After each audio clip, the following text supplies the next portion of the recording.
নমস্কার, সন্টিস ওয়ার্ল্ডের গল্পের আসরে আপনাদের সকলকে স্বাগত।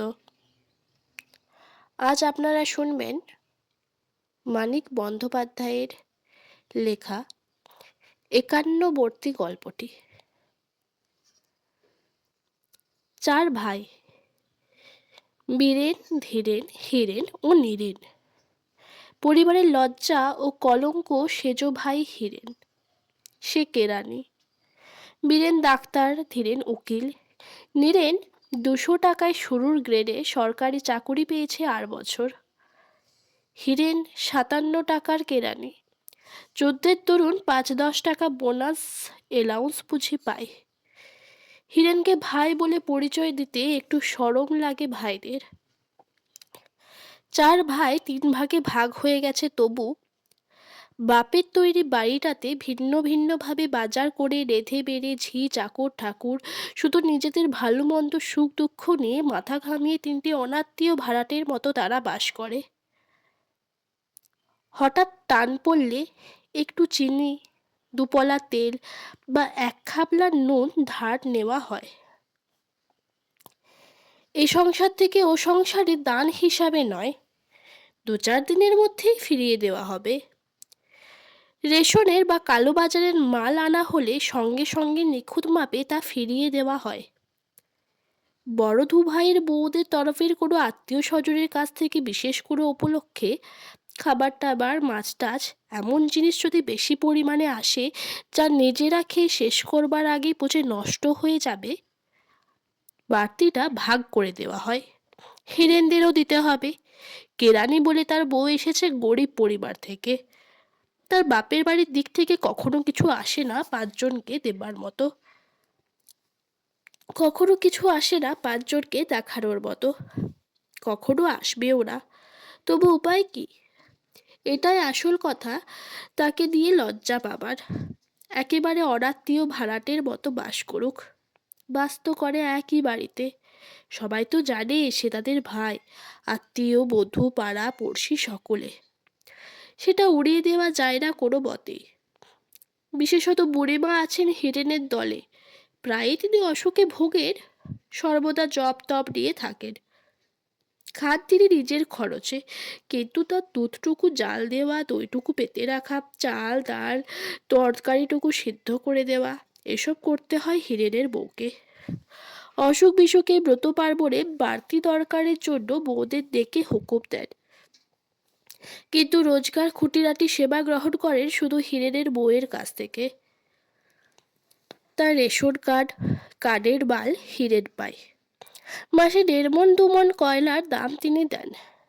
ঠিকা ঝির 8 টাকা, বেতনের 2 টাকা দেন, আর সাধারণভাবে সংসারের খরচের হিসাব দেন 10 টাকা। হীরেন ছাড়া সব ছেলের কাছে তিনি ভরণ পোষণের মাসিক খরচও নিয়ম মতো আদায় করেন কড়াকড়িভাবে। বীরেনের পসার বেশি, সে দেয় 30 টাকা। ধীরেনের পসার হচ্ছে, সে দেয় 20 টাকা। চাকরি হবার পর টিনের 20 বা 50, মা যাই চাইতেন তাই দিত। আজকাল বড় বউয়ের পরামর্শের দায়টা মাসিক 25 টাকায় বেঁধে দিয়েছে। নীরেনের বউ নেই, এখনো বিয়ে করেনি। ভাইরা যখন ভাগ হয় এক বাড়িতে উড়ান চালবার আয়োজন করে 3টে। চোটে লাল হয়ে গিয়েছিল নীরেন। লজ্জায় দুঃখে দাপাদাপি করে গালাগালি দিয়েছিল দাদাদের, বিশেষভাবে বড় 2 জনকে। তখনও তার চাকরি হয়নি। তার খাওয়া পড়া পড়াশোনার খরচ দেওয়ার দায়িত্ব এড়াতে বিশেষ করে ভাইরা ভিন্ন হচ্ছে মনে করে আতে তার ঘা লেগেছিল। আরও তার পড়বার ইচ্ছে ছিল, বিলেতে যাওয়ার কথাটাও নাড়াচাড়া করছিল মনে মনে। এ সময় একরকম পারিবারিক বিপর্যয় ঘটাতে তার আটকে ওঠারই কথা। হীরেন তাকে বুঝিয়ে বলেছিল, কেন, এ তো ভালোই হলো। রোজ মিস্ত্রি খিটখিটে ঝগড়াঝাটি লেগেই আছে। একটু দুধ, একটু করে মাছ, এই নেবে কি বোন কষাকষি বলতো। দাদার আয় বেশি, তিনি ভালোভাবে থাকতে চান। মেজদার ভালো উপার্জন হচ্ছে, তিনিও খানিকটা ভালোভাবে থাকতে চান। আমি সংসারে মোটে 40 টাকা দিয়ে মজা করব, ওরা কষ্ট করবেন, সেটা উচিত নয়। তাই বলে কি কেউ কারো মাথা কিনেছে নাকি যে খাওয়া খাইয়ে কামড়া কামড়ি করেও একসাথে থাকতে হবে ভাই সেজে? তার চেয়ে ভিন্ন হয়ে সৎভাবে ভাইয়ের বদলে ভদ্রলোকের মতো থাকাই ভালো। তোমার চলবে? চলবে না, কষ্ট করে চলবে, তবে অন্যদিকে লাভ হবে। মাথা হেট করে থাকতে হবে না, যাই খায় খুদকুড়ো হজম হবে। নিজে ভিন্ন হলেই পারতে তবে এতদিন। হ্যাঁ হ্যাঁ, তা পারতাম, তবে কিনা কথাটা হলো এই যে দুঃখী অসহায় গরিব কেরানি ভাইকে দয়া বা শ্রদ্ধা করে নয়, বড় বড় দু ভাইয়ের ওপর নিদারুণ অভিমানের জ্বালায় নীরের আরও পড়াশোনা, আরও পরীক্ষা পাশ করে বড় কিছু হবার কল্পনা ছেড়ে চাকরির চেষ্টায় নেমেছিল। মার সঙ্গে যোগ দিয়েছিল হিরেনের সংসারে। চাকরি হবার পরেও 200 টাকা শুরুর গ্রেডের সরকারি চাকরি হবার পরেও প্রায় 2 মাস হিরেনের সংসারে ছিল। 3 সংসারের পার্থক্য ততদিনে স্পষ্ট থেকে স্পষ্টতর হয়ে উঠেছে। বড় বউ পুলক বই আর মেজ বউ কৃষ্ণপ্রিয়া চটপট অদল বদল করে নিজের নিজের সংসার সেজে ঢেলে গুছিয়ে নিয়েছে। আগেকার সর্বজনীন ভাড়ার ঘরটা ভেঙে চুরে নতুন জানলা দরজা তাক বসিয়ে পুলক করে নিয়েছে ঝকঝকে তকতকে সাজানো গোছানো আলো বাতাস ভরা আধুনিক রান্নাঘর। দেখে বুক ফেটে গেছে কৃষ্ণপ্রিয়ার আফসোসে। সে যদি চেয়ে নিত ভাড়ার ঘরটা রান্নাঘর করার জন্য, উড়ান টুডান বসানো নতুন তৈরি রান্নাঘর পেয়ে ভেবেছিল খুব জেতা জিতে গেছে। ভাবতেও পারেনি দিন কয়েক বারান্দায় তোলা উড়ানে রান্নার কষ্ট সহ্য করে ভাড়ার ঘর কেমন সুন্দর রান্নাঘর করা চলে। সেজন্য লক্ষ্মীও তাকে ঠকিয়ে জিতে গেছে পুরনো নোংরা রান্নাঘরটা পেয়ে। মেঝেতে ফাটল আর গর্ত, কালি ঝুল মাখা চুন বালি খসা দেওয়াল, একটু অন্ধকার, কিন্তু ঘরটা মস্ত বড়। মিস্ত্রি লাগিয়ে কিছু পয়সা খরচ করলে ওই ঘরখানা দিয়েই বউকে হারানো যেত। চাকর বাজার করে, ঠাকুর বাদ রাঁধে, পুলক বইয়ের ঘর দুয়ার সাজিয়ে গুছিয়ে পরিষ্কার পরিচ্ছন্ন রাখে। নিজে সাজে আর ছেলে মেয়েকে সাজায়, পাড়া বেড়ায়, নিন্দে করে কেরানির দেওর আর তার বউয়ের। ধীরের বাজার করে, ঠাকুর ভাত রাঁধে, কৃষ্ণপ্রিয়া সস্তা চটকদার আসবাব ও শাড়ি কিনে বড় বউয়ের সঙ্গে সবার তালে পাল্লা দেবার চেষ্টায়। নিজের ঘর দুয়ার সাজিয়ে গুছিয়ে পরিষ্কার পরিচ্ছন্ন রাখে, নিজে সাজে মেয়েটাকে সাজায়, অর্গান বাজিয়ে গান করে, কেঁদে কেটে চিঠি লিখে ঘন ঘন বড়লোক মামা মামি মামাতো ভাই বোনদের দাবি মোটরে চাপিয়ে বাড়ি আনায় পাড়ার লোকের কাছে নিজেকে বাড়াবার জন্য। ফর্সা রগ আর থলথলে বাক্সল যৌবনের গর্বে মাস্টার রানীর মতো পাড়ার মেয়েদের কাছে বর্ণনা করে পাড়ার প্রত্যেকটি মেয়ে বউয়ের শোচনীয় রূপের অভাব বানিয়ে বানিয়ে যা মুখে আসে বলে যায় শাশুড়ি ননদ আর তার দেওরের বিরুদ্ধে। তবু পুলক বইয়ের সঙ্গে পাল্লা দিতে পারে না বলে জ্বলে পুড়ে মরে যায়।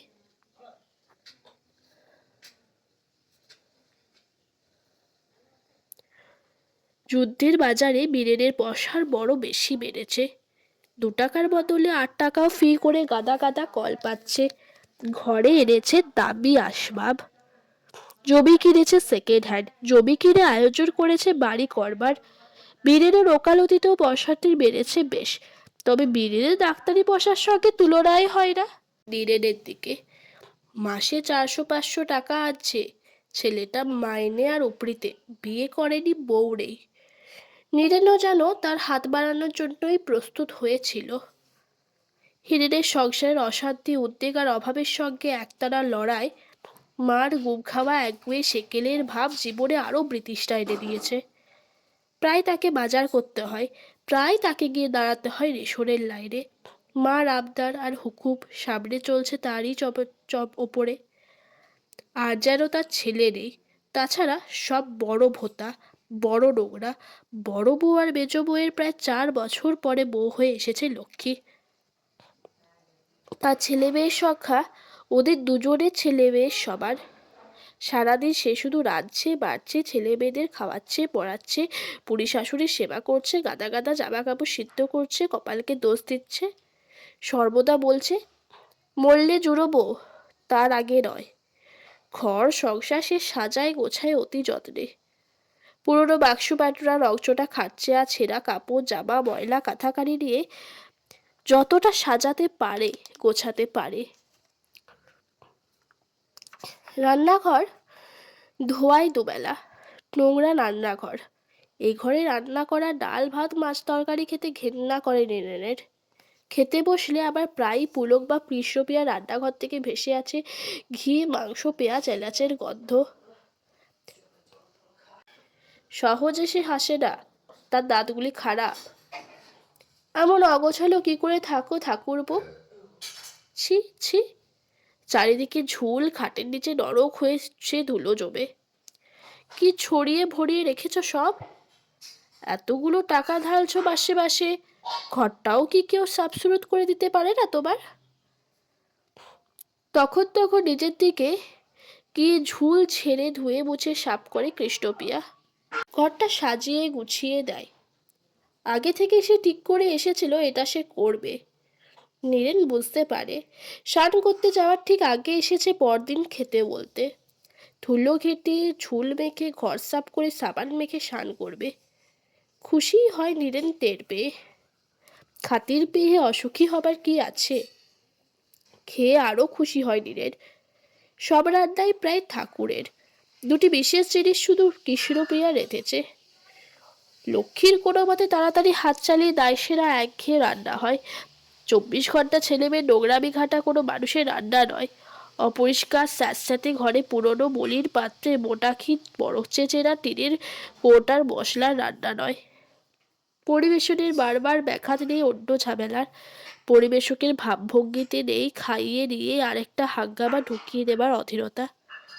পরিবেশক বাইরে করা ঠাকুর, বসে বসে ধীরে সুস্থে হাসি গল্পের সঙ্গে একসাথে খাওয়া।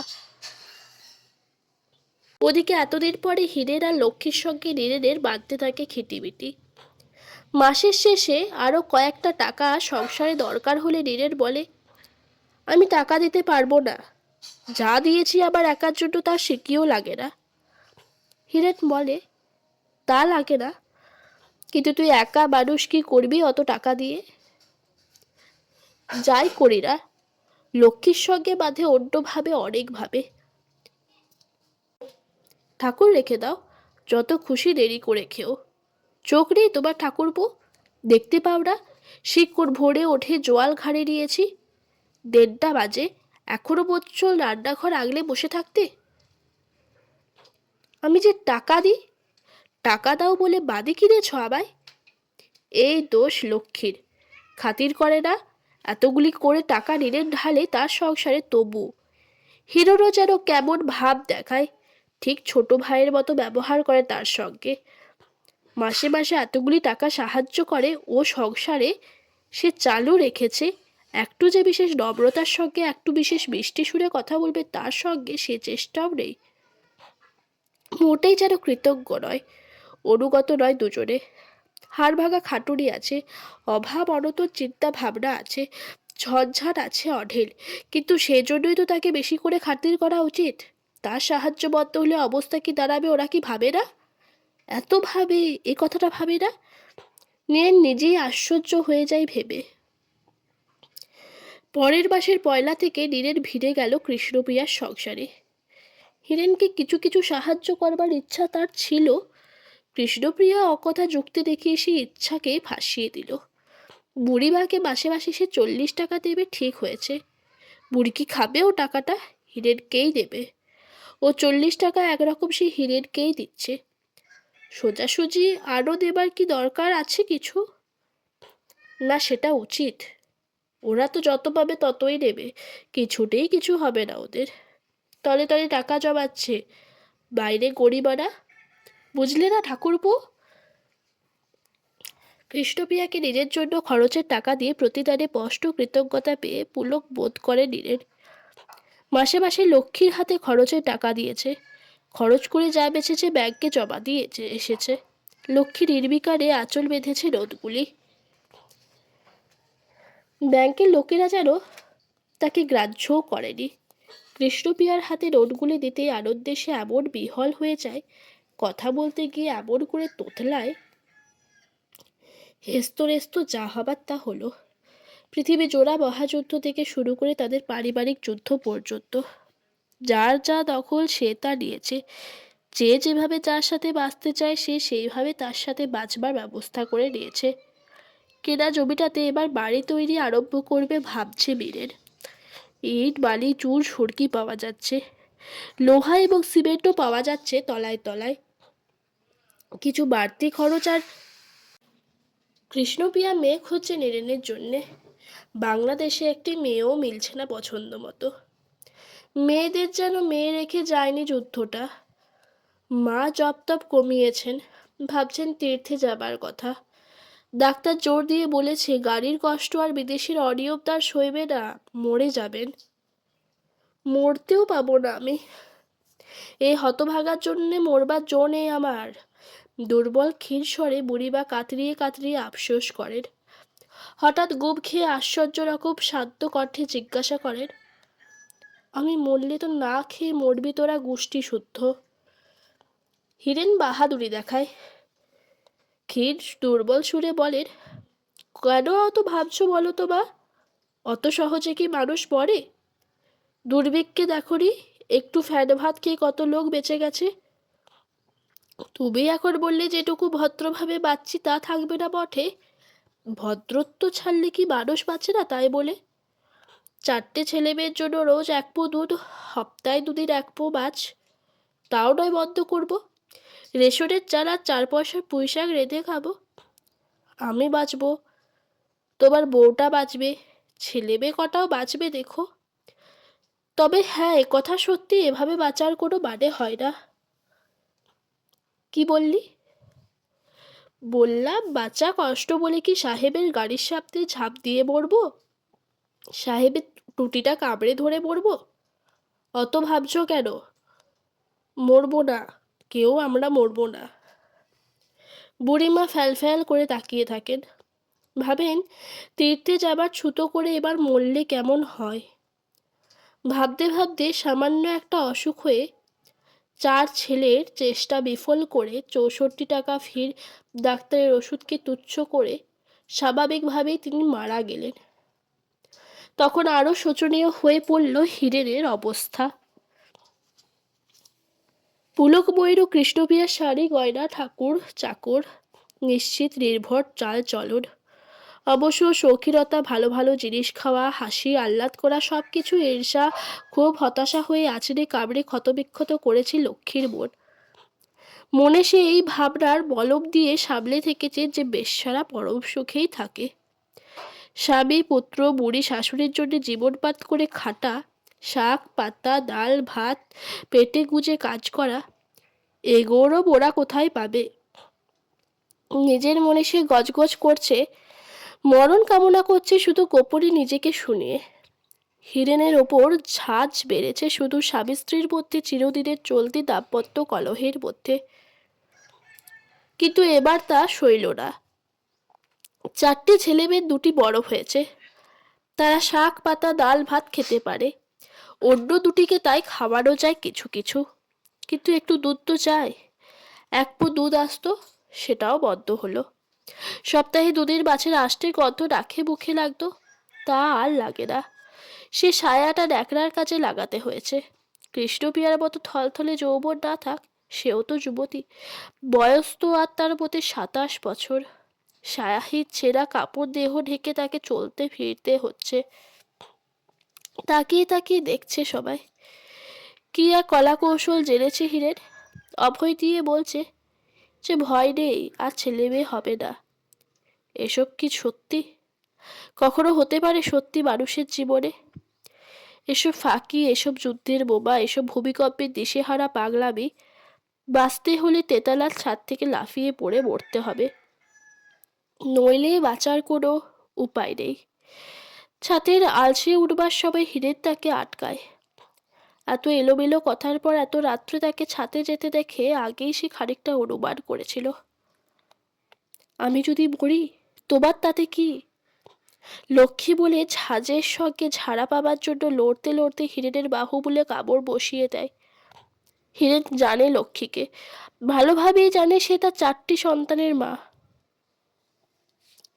কাঁদো কাঁদো হয়ে সে বলে, তুমি খালি নিজের কথাই ভাবছো লক্ষ্মী। চমকে থমকে যায় লক্ষ্মী। নিজের কথা ভাবছি? আমি মরলেই তো তোমার ভালো। ভালো? তুমি মরলে আমি বাঁচবো না। বাঁচবে না? আমি মরলে তুমি বাঁচবে না? দাঁড়াও বাবু, ভাবতে দাও। বাঁচবে না? সে হার মেনে